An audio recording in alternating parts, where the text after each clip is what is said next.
Very good morning to all. आज का हमारा टॉपिक है कैपिटल आउटपुट रेशियो। हिंदी में कहते हैं पूंजी उत्पाद अनुपात। वैसे तो ये टॉपिक बहुत ही कॉमन है। पूंजी उत्पाद अनुपात इकोनॉमिक्स के हर पेपर में, चाहे वो इंडियन इकोनॉमी का पेपर हो, पब्लिक फाइनेंस का हो, माइक्रो इकोनॉमिक्स हो, ये टर्म यूज़ होती है पूंजी उत्पाद अनुपात।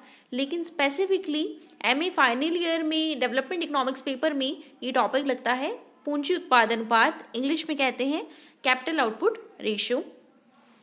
आइए देखते हैं कैपिटल आउटपुट रेशियो होता क्या है। ये जो लेक्चर है कम्प्लीटली इंग्लिश में लिखा हुआ है, लेकिन आपको मैं बोलकर एक एक लाइन का मीनिंग समझा रही हूँ, हिंदी में भी और इंग्लिश में भी, तो ये ड्यूल लैंग्वेज में हो जाएगा। कैपिटल आउटपुट रेशियो और capital coefficient as it is also called has assumed in examining the quantitative relationship between capital formation and income growth। Capital output ratio कहीं या फिर कहीं कैपिटल कोफिशिएंट कहीं, पूंजी गुणांक कहीं या पूंजी उत्पाद अनुपात कहीं, एक ही बात है। क्या एग्जामिन करता है ये?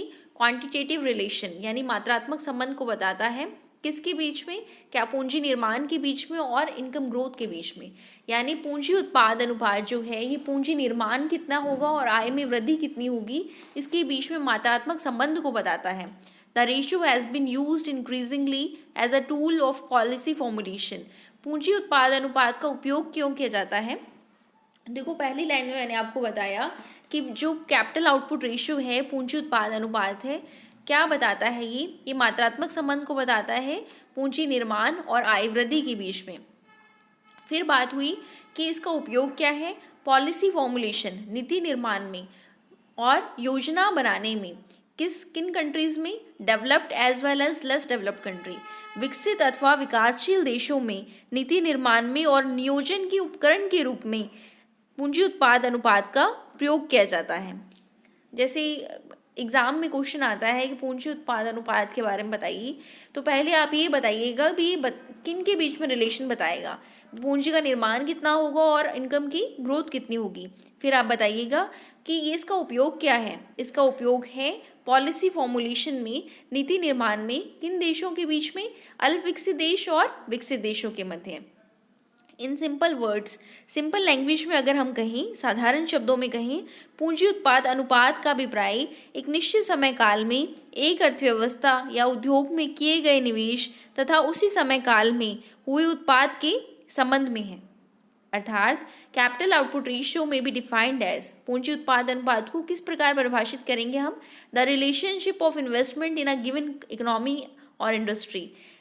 रिलेशनशिप ऑफ इन्वेस्टमेंट, एक अर्थव्यवस्था या उद्योग में किया गया निवेश, इन अ गिवन इकोनॉमी और इंडस्ट्री, एक अर्थव्यवस्था या उद्योग में किया गया निवेश for a given time period, एक निश्चित समय काल में, टू द आउटपुट और दैट इकोनॉमी और industry for a similar time period, उसी समय काल में उस अर्थव्यवस्था तथा उद्योग से किस प्रकार संबंधित है। एक निश्चित समय काल में एक अर्थव्यवस्था या उद्योग में किया गया निवेश उसी समय काल में हुए उत्पाद से किस प्रकार संबंधित है। मतलब इन्वेस्टमेंट अगर हम करेंगे तो प्रोडक्ट से वो किस प्रकार रिलेटेड है, इसे बताएगा कौन? पूंजी उत्पाद अनुपात। इन्वेस्टमेंट करेंगे एक निश्चित टाइम पीरियड में तो वो उसी इकोनॉमी के प्रोडक्ट से किस प्रकार रिलेटेड है, कौन सा रेशियो बताएगा? Capital output ratio. ये बहुत ही इंपॉर्टेंट है, बहुत यूज़ होता है इसका, पॉलिसी फॉर्मुलेशन में, प्लानिंग में भी यूज़ होता है, और इंडस्ट्रीज़ वगैरह में भी हम ये देखते हैं कि इन्वेस्टमेंट करने से प्रोडक्ट कितना बनता है उसी टाइम पीरियड में। आगे चलते हैं हम। Here it is necessary to distinguish the concept of marginal productivity of capital. अब यहाँ पर ये बहुत आवश्यक है कि हम पूंजी की सीमांत उत्पादकता में अंतर स्पष्ट करें। कई बार ये समझ लिया जाता है कि दोनों एक ही बात है। पूंजी उत्पाद अनुपात और पूंजी की सीमांत उत्पादकता में क्या डिफरेंस है? पूंजी की सीमांत उत्पादकता कुल उत्पाद में केवल पूंजी का योगदान दर्शाती है। हमने कई बार पढ़ा है कि marginal productivity of capital, micro economics में भी मैं कई बार ये शब्द बोलती हूँ, और आने वाली जब टाइम में आपको फैक्टर मार्केट पढ़ने को मिलेगा तो ये शब्द बहुत आएगा, मार्जिनल प्रोडक्टिविटी ऑफ कैपिटल, पूंजी की सीमांत उत्पादकता। तो पूंजी की सीमांत उत्पादकता क्या है? कुल उत्पाद में केवल पूंजी के योगदान को दर्शाता है, जबकि भूमि, श्रम आदि अन्य साधन क्या होते हैं? स्थिर होते हैं। लेकिन जो पूंजी उत्पाद अनुपात है उसमें अन्य साधनों की वृद्धि को भी स्वीकारा जाता है। जो अधिक वास्तविक माना जाता है। पूंजी की जो सीमांत उत्पादकता है उसकी सीमा 5 से 10% होती है और पूंजी उत्पाद अनुपात की सीमा 25 से 40% के बीच में होती है। अगर हम कहें कि सभी साधनों को शून्य माना जाए तो पूंजी उत्पाद अनुपात एकदम पूंजी की सीमांत उत्पादकता का उलट होगा। इसको आपको दोबारा से मैं समझा रही हूँ कि क्या पॉइंट है। एक होता है marginal productivity of capital, marginal productivity of capital, और एक होता है कैपिटल आउटपुट रेशियो। इन दोनों में डिफरेंस है। क्या डिफरेंस है? जब हम कैपिटल आउटपुट रेशियो की बात करते हैं तो अब हम उत्पादन के सभी साधनों की बात करते हैं, और जब हम मार्जिन प्रोडक्टिविटी ऑफ कैपिटल की बात करते हैं तो सिर्फ हम कैपिटल को लेते हैं, बाकी सभी साधन चाहे वो श्रम हो चाहे वो भूमि हो उसको क्या मानते हैं? कांस्टेंट मानते हैं। इंग्लिश में देखिएगा, marginal productivity of capital means contribution of capital alone to total output. पूंजी की सीमांत उत्पादकता से तात्पर्य होता है कि कैपिटल का टोटल आउटपुट में कितना कॉन्ट्रीब्यूशन है, assuming other factors like land, labour etcetera to be constant. बाकी सभी साधनों को हम स्थिर मान लेते हैं। While capital output ratio allows for increase in other factors as well. जो लेकिन कैपिटल आउटपुट रेशियो होता है, आउटपुट बढ़ता है, कितनी इकाई कैपिटल लगाएं, उसमें सभी फैक्टर्स क्या होते हैं? इंक्रीज होते हैं। सभी फैक्टर एक समान गति से बढ़ सकते हैं, अनुमति देता है। Capital output ratio will be exactly the same. Capital output ratio exactly same होगा किसके? Reciprocal of marginal productivity of capital, marginal productivity of capital के। क्योंकि मार्जिनल प्रोडक्टिविटी ऑफ कैपिटल क्या शो करती है कि एक इकाई कैपिटल लगाने से कितना आउटपुट होगा। Marginal productivity of capital if the contribution of all the factors are zero. यदि सभी साधनों को हम स्थिर मान लें तो जो कैपिटल आउटपुट रेशियो है वही क्या होगा? मार्जिनल प्रोडक्टिविटी ऑफ कैपिटल होगी। ठीक है, बस बेसिक डिफरेंस ये है कि मार्जिनल प्रोडक्टिविटी ऑफ कैपिटल में हम सिर्फ कैपिटल की बात करते हैं कि कैपिटल का कितना कंट्रीब्यूशन है टोटल आउटपुट में, जबकि कैपिटल आउटपुट रेशियो में हम सभी सेक्टर्स, सभी जो फैक्टर्स हैं उनको अलाउ करते हैं कि वो इंक्रीज और डिक्रीज हो सकते हैं। अगर हम सभी फैक्टर्स को जीरो मान लें तो जो कैपिटल आउटपुट रेशियो है वो बिल्कुल क्या हो जाएगा? मार्जिनल प्रोडक्टिविटी ऑफ कैपिटल की इन्वर्स के बराबर होगा। क्योंकि कैपिटल आउटपुट रेशियो क्या होता है कि कैपिटल अपॉन आउटपुट, और मार्जिनल प्रोडक्टिविटी ऑफ कैपिटल क्या होता है? Output upon capital. तो ये बिल्कुल इसका इन्वर्स हो जाएगा। Mostly types of capital output ratio is given below. जो कैपिटल आउटपुट रेशियो के प्रकार हैं, पूंजी उत्पाद अनुपात के कई प्रारूप हैं, वो इस प्रकार हैं। सबसे पहले है ACOR। सबसे पहले है ACOR। ACOR का क्या मतलब है? एवरेज कैपिटल आउटपुट रेशियो, औसत पूंजी उत्पाद अनुपात। एवरेज कैपिटल आउटपुट रेशियो, औसत पूंजी उत्पाद अनुपात। It is defined the ratio of existing capital stock to the aggregate level of current national output. ये कैसे डिफाइन होगा? देखिए, आप इंग्लिश से घबराइए मत। ये जो इंग्लिश है ये लिखा हुआ है, साथ में मैं हिंदी में भी बोल रही हूँ आपको, और अगर आप नोट्स बनाएं या फिर पढ़ें हिंदी मीडियम की बुक से तो आपको इजीली समझ आ जाएगा। और कुछ टर्मिनोलॉजी आपको इंग्लिश में आनी भी चाहिए, इससे आपको आने वाले एग्जाम्स में सुविधा रहती है। यह वर्तमान पूंजी स्टॉक और वर्तमान कुल राष्ट्रीय उत्पाद के स्तर का अनुपात व्यक्त करता है। ये एग्जिस्टिंग कैपिटल स्टॉक मतलब वर्तमान पूंजी stock to the aggregate level of current national income. Existing capital stock और वर्तमान राष्ट्रीय उत्पाद का अनुपात व्यक्त करता है। कैपिटल आउटपुट रेशियो एवरेज क्या होता है कि वर्तमान में कितना कैपिटल का स्टॉक है और वर्तमान में राष्ट्रीय उत्पाद कितना है, इन दोनों का अनुपात लेंगे तो क्या आ जाएगा? औसत पूंजी उत्पाद अनुपात। इन दोनों का अनुपात लेंगे तो क्या आएगा? औसत पूंजी उत्पाद अनुपात। ACOR, ICOR कई बार जो कॉम्पिटिटिव एग्जाम्स में हैं उनमें डायरेक्टली ये क्वेश्चन पूछ लिया जाता है कि ACOR का फॉर्मूला क्या है। तो इसका फॉर्मूला है एग्जिस्टिंग कैपिटल स्टॉक कितना है अपॉन जो एग्जिस्टिंग नेशनल आउटपुट है वो कितना है, equals to ACOR, equals to ACOR, average capital output ratio, औसत पूंजी उत्पाद अनुपात। सेकंड है मार्जिनल और incremental capital output ratio. Second है मार्जिनल और incremental capital output ratio, Hindi में कहते हैं सीमांत तथा वृद्धिवत पूंजी उत्पाद अनुपात। सीमांत तथा वृद्धिवत पूंजी उत्पाद अनुपात। It is additional amount of capital और investment needed to produce an additional unit of output per unit of time. ये क्या है? प्रति इकाई समय में उत्पाद की एक अतिरिक्त इकाई, एक अतिरिक्त इकाई हमें उत्पादन करना है तो उसके लिए आवश्यक अतिरिक्त पूंजी की कितनी मात्रा चाहिए। मान लीजिए उत्पादन की पहले 2 इकाई प्रोड्यूस हो रही है, अब हमें 2 से 3 करनी है, मतलब एक एक्स्ट्रा यूनिट हमें उत्पादन करना है, तो इसके लिए हमें अतिरिक्त कितनी कैपिटल की यूज़ चाहिए, कितना कैपिटल चाहिए, मात्रा या निवेश का अनुपात जो है वो आइकोर कहलाता है। उसे कहते हैं सीमांत पूंजी उत्पाद अनुपात। एक प्रति इकाई समय में एक अतिरिक्त इकाई उत्पादन करने के लिए कितनी आवश्यक अतिरिक्त पूंजी की मात्रा चाहिए, कितना निवेश चाहिए, इसे कहते हैं ICOR. Incremental capital output ratio, marginal capital output ratio. Next चलते हैं, नेक्स्ट है सेक्टरल कैपिटल आउटपुट रेशियो, जिसे कहते हैं क्षेत्रीय पूंजी उत्पाद अनुपात। क्षेत्रीय पूंजी उत्पाद अनुपात, it relates sectoral investment to sectoral output. यह अनुपात क्षेत्रीय निवेश को क्षेत्रीय उत्पाद से जोड़ता है। किससे जोड़ता है?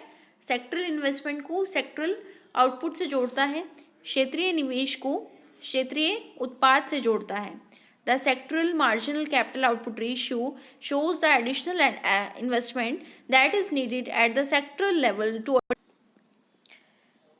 to attain a unit increase in output in that sector। जो सेक्टरल कैपिटल आउटपुट रेशियो है ये बताता है कि क्षेत्रीय सीमांत पूंजी उत्पाद अनुपात क्या बताता है, क्षेत्रीय स्तर पर उत्पाद की एक अतिरिक्त इकाई प्राप्त करने के लिए, उत्पाद की एक अतिरिक्त इकाई प्राप्त करने के लिए कितनी निवेश आवश्यक है, कितना निवेश आवश्यक है। Shows the additional investment that is needed eight the sector level. Additional investment को बताता है, अतिरिक्त निवेश को बताता है कि जो कि आवश्यक है किसके लिए, at the sector level to attain a unit increase in output in that sector. उस सेक्टर में एक यूनिट आउटपुट को इंक्रीज करने के लिए कितना निवेश आवश्यक है, ये बताता है सेक्टरल कैपिटल आउटपुट रेशियो। यहाँ देखिए sectoral output capital output ratio में K1 क्या शो कर रहा है, ICOR in sector 1, ICOR in sector 1। Incremental capital output ratio कौन से सेक्टर में, फर्स्ट सेक्टर में। I1 का क्या मतलब है, निवेश करो किस सेक्टर में, इन सेक्टर 1। एंड डेल्टा वाई का मतलब है कि increase in output in that sector, उस सेक्टर में आउटपुट कितना इंक्रीज हुआ। तो K1 का क्या मतलब है, आइकोर है, आइकोर इन सेक्टर 1। I1 का क्या मतलब है, क्षेत्र 1 में होने वाला निवेश, और डेल्टा वाई का क्या मतलब है, उस क्षेत्र में होने वाले उत्पाद की वृद्धि से है। अगर हमें क्षेत्रीय निवेश नियोजन करना है तो उसके लिए क्षेत्रीय आयकोर का अनुमान लगाना आवश्यक है। हमें प्लानिंग करनी पड़ती है कि हमें इन एक इकाई आउटपुट अधिक बढ़ाना है तो कितनी इकाई इन्वेस्टमेंट की आवश्यकता है, उस सेक्टर में कितना इन्वेस्टमेंट करना पड़ेगा। ये बहुत इंपॉर्टेंट है। हम दैनिक दिनचर्या में भी ये चीज़ देखते हैं। कोई इंडस्ट्रियलिस्ट है तो ये देखता है कि इतना आउटपुट हमें करना है तो इन्वेस्टमेंट कितना करें। तो ये एक बेसिक चीज़ है जो रोज़मर्रा के जीवन में भी देखने को मिलती है। सेक्टरल कैपिटल आउटपुट रेशियो, मतलब उस सेक्टर में अगर हम कैपिटल आउटपुट रेशियो को देखते हैं तो उसे कहेंगे sectoral capital output ratio. Next है एग्रीगेट और country wise capital output ratio. It is an average of all the sectoral capital output ratio. Aggregate या कंट्री वाइज को कहते हैं समस्त या देशीय पूंजी उत्पाद अनुपात। यह अनुपात सभी क्षेत्रीय पूंजी उत्पाद अनुपातों का औसत होता है। It is an average of all the sectoral capital output ratio. जितने भी क्षेत्रीय पूंजी उत्पाद अनुपात हैं उन सब का औसत होता है एग्रीगेट पूंजी उत्पाद अनुपात, aggregate capital output ratio. If we look at the additions to the output that takes place as a result of additional investment at the sectoral level, यदि हम क्षेत्रीय स्तर पर अतिरिक्त निवेश के परिणाम स्वरूप होने वाले अतिरिक्त उत्पाद को देखें और इन क्षेत्रीय आयकोर का प्रभारी औसत लेने पर समस्त देशीय पूंजी उत्पाद अनुपात प्राप्त होगा। यदि हम हर सेक्टर का आयकोर लें और इनका औसत निकाल दें तो क्या मिलेगा हमें, एग्रीगेट या country wise capital output ratio. सभी सेक्टर्स का हम आयकोर लें और उनका औसत करें तो क्या मिलेगा, देशीय पूंजी उत्पाद अनुपात या फिर सामूहिक पूंजी उत्पाद अनुपात। नेक्स्ट है net capital output ratio. Since capital output ratio reflects the relationship between capital और आउटपुट। हालांकि जो capital output ratio reflects the relationship between capital and output, it is necessary to initiate capital cases changes in output from other changes resulting from factors other than capital. The term net incremental capital output ratio is used cover only capital case changes in output. इसका तात्पर्य यह है कि क्योंकि पूंजी उत्पाद अनुपात पूंजी और उत्पाद के संबंध को बताता है, लेकिन आवश्यक है कि उत्पाद में पूंजी के कारण होने वाले परिवर्तनों को अन्य साधनों के कारण होने वाले परिवर्तनों से पृथक कर दिया जाए। पूंजी उत्पाद अनुपात जो है वो क्या बताता है, उत्पाद और पूंजी के संबंध को बताता है, लेकिन इसमें क्या होता है कि जो अन्य कारक है वो भी शामिल होते हैं। ये जरूरी है कि पूंजी के अतिरिक्त जो सभी कारक है यदि हम उनको पृथक कर दें तो क्या मिलेगा, हमें नेट कैपिटल आउटपुट रेशियो मिलेगा। शुद्ध प्रतिवत पूंजी उत्पाद अनुपात की धारणा को केवल पूंजी के कारण उत्पाद में होने वाले परिवर्तनों को जानने के लिए प्रयोग में लिया जाता है, जिसमें श्रम शक्ति, उद्यम आदि अन्य साधनों से परिवर्तन से उत्पाद में होने वाले परिवर्तन को शामिल नहीं किया जाता। ये बहुत ही बेसिक चीज़ है। नेट कैपिटल आउटपुट रेशियो का मतलब उत्पाद में केवल चेंज किसके प्रति मापेंगे, कैपिटल के प्रति मापेंगे, बाकी सभी फैक्टर्स जो हैं, मैन पावर हुआ, एंटरप्रेन्योरशिप हुआ, वो सभी, ये हुआ net capital output ratio. Next चलते हैं। नेक्स्ट है sixth adjusted capital output ratio, समायोजित पूंजी उत्पाद अनुपात। यहाँ पर पूंजी और उत्पाद का संबंध इस तथ्य को स्वीकारता है कि पूंजी में वृद्धि के साथ साथ अन्य उत्पाद बढ़ाने वाले चरों अर्थात साधनों में भी वृद्धि होती है। अतः समायोजित पूंजी उत्पाद अनुपात में उत्पाद के परिवर्तनों पर पूंजी में परिवर्तनों के अतिरिक्त अन्य साधनों में भी परिवर्तनों का प्रभाव पड़ता है। इसमें ये कहा गया है कि पूंजी उत्पाद अनुपात में जब उत्पाद बढ़ाते हैं तो उसमें पूंजी के अतिरिक्त बाकी सभी तत्व भी आते हैं, तो इसलिए इसे कहते हैं एडजस्टेड पूंजी उत्पाद अनुपात, एडजस्टेड कैपिटल आउटपुट रेशियो। परंतु पूंजी परिवर्तन सबसे महत्वपूर्ण है, अन्य फैक्टर्स भी आते हैं लेकिन सबसे इंपॉर्टेंट कौन सा है, पूंजी परिवर्तन। इससे यह परिणाम निकलता है कि समायोजित आयकर कम होगी क्योंकि पूंजी के अतिरिक्त अन्य साधनों ने भी उत्पाद में वृद्धि का योगदान दिया है। यदि उत्पाद बढ़ाने वाले अन्य साधन पूंजी की एक्सपेक्टेड वृद्धि के साथ नहीं बढ़ते तो वास्तविक पूंजी उत्पाद अनुपात समायोजित पूंजी उत्पाद अनुपात से अधिक होगा। यदि उत्पाद बढ़ाने वाले जो अन्य साधन हैं वो जितनी पूंजी बढ़ रही है उतना नहीं बढ़ते तो जो वास्तविक पूंजी उत्पाद अनुपात है वो समायोजित पूंजी उत्पाद अनुपात से अधिक होगा। अल्प विकसित देशों में वस्तु स्थिति ऐसी होती है कि सहायक साधनों की दुर्लभता होती है। दूसरे शब्दों में आवश्यक निवेश संबंधी अनुमान अंडरस्टेटेड होंगे यदि वे समायोजित आयकर पर आधारित है। देखो, समायोजित का मतलब क्या है कि पूंजी उत्पाद अनुपात में पूंजी में परिवर्तन के अतिरिक्त अन्य साधनों का भी प्रभाव पड़ता है, इसलिए उसे कहते हैं एडजस्टेड कैपिटल आउटपुट रेशियो। कि एडजस्टमेंट हुई है, कैपिटल के अलावा बाकी सब भी हैं वो भी एडजस्टेड हैं, लेकिन अगर उनका प्रभाव इतना नहीं है जितना पूंजी का है तो रियलाइज जो पूंजी उत्पाद अनुपात है वो अधिक होगा, रियलाइज पूंजी उत्पाद अनुपात अधिक होगा। मैं एक रिवीजन के तौर पर हर कैपिटल आउटपुट रेशियो जो प्रकार है उसको एक शॉर्ट में बता रही हूँ। आयकर और औसत पूंजी उत्पाद अनुपात जो पहला प्रारूप था इसका, इसमें क्या है कि जितना कैपिटल स्टॉक है upon national output, capital stock upon national output equals to ACOR, पूंजी जितनी है अपॉन राष्ट्रीय उत्पाद कितना है इसका अनुपात लेंगे तो औसत आएगा। और एक अतिरिक्त इकाई उत्पाद के लिए कितनी इकाई निवेश की आवश्यकता है इसे कहेंगे सीमांत या वर्तमान पूंजी उत्पाद अनुपात। सेक्टरल कैपिटल आउटपुट रेशियो में सेक्टर का देखेंगे कि एक अतिरिक्त इकाई उत्पादन के लिए उस सेक्टर में कितने निवेश की आवश्यकता है, इसे कहते हैं sectoral capital output ratio. Fourth है सेक्टरल कैपिटल आउटपुट रेशियो का औसत करेंगे तो इसे कहेंगे aggregate capital output ratio. Net capital output ratio का क्या मतलब होता है, नेट कैपिटल आउटपुट रेशियो का मतलब होता है कि जो since A capital output ratio reflects the relationship between capital and output, net का मतलब है कि कैपिटल के अलावा जो भी तत्व हैं उसको कांस्टेंट रखेंगे, केवल कैपिटल का ही प्रभाव देखेंगे आउटपुट पर, तो उसे कहेंगे नेट कैपिटल आउटपुट रेशियो।